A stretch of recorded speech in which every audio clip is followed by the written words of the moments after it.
जैसा कि लेखक ने बताया कि उसका पूरा दिन माटा खान में मिट्टी खोदने और उस मिट्टी को घर घर तक पहुंचाने में बीत जाता है।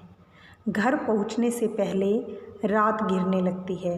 रात घिरने का मतलब होता है रात का छा जाना, यानी अंधेरा हो जाना, अंधेरा होने लगता है। उसके पास अपना कोई खेत नहीं है, यानी उस बुढ़िया के पास अपनी कोई ज़मीन जायदाद नहीं है। ज़मीन का एक टुकड़ा भी नहीं है, एक छोटा सा टुकड़ा भी नहीं है कि जिसे वह अपना कह सके। झोंपड़ी जिसमें वह गुजारा करती है गांव के एक ठाकुर की ज़मीन पर खड़ी है। जिसमें वह गुजारा करती है, वह रहती है, वह गांव का एक ठाकुर है, उसकी ज़मीन पर उसने वह बनाई हुई है।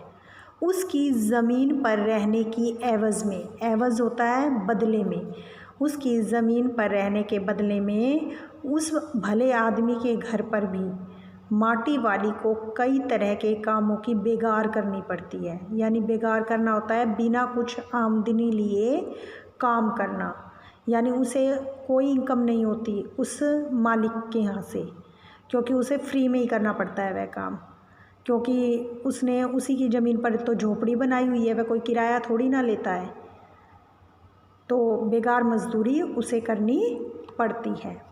नहीं, आज वह एक गठरी में बदल गए अपने बुढ़े को कोरी रोटियां नहीं देगी।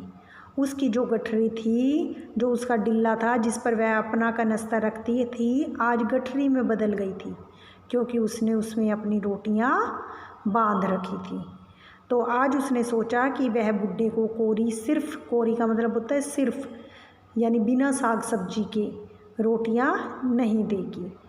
माटी बेचने से हुई आमदनी से उसने एक पाव प्याज खरीद लिया। पाव कहते हैं 250 ग्राम को, पाव आधा किलो, फिर 3 पाव कहते हैं 750, 750 ग्राम को।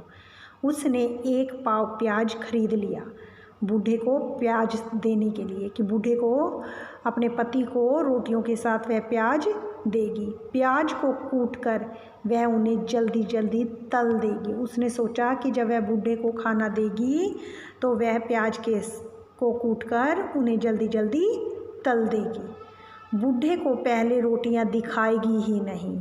उसके मन में तरह तरह की बातें आ रही हैं ताकि वो उसे प्रसन्नता ज़्यादा हो, जैसे कहते हैं ना सरप्राइज़ मिलना, कि उसे सरप्राइज़ मिले और वह खुश हो जाए। तो बूढ़े को पहले रोटियां दिखाएगी ही नहीं। सब्जी तैयार होते ही, जैसे ही सब्जी तैयार हो जाएगी, बन जाएगी, वह उसे परोस देगी। खाने के लिए परोसना होता है, खाने के लिए रख देना, वह उसे खाने के लिए रख देगी। अब वह 2 रोटियां भी नहीं खा सकता। अब जो माटी वाली है वह यह सोच रही है कि उसका पति अब 2 रोटियां नहीं खा सकता, एक ही रोटी खा पाएगा, या हद से हद 1.5 कहते हैं 1.5 को, कि अब या तो वह 1 रोटी खा पाएगा या ज़्यादा से ज़्यादा वह 1.5 रोटी खा पाएगा। अब उसे ज़्यादा नहीं पचता, क्योंकि उसकी हालत जो है वो बीमार रहने लग गया है। वह अब अपने पैरों पर अपने लिए खड़ा नहीं हो सकता और न ही वह अपने लिए कमा सकता है। वह पूरी तरह से बुढ़िया पर निर्भर है।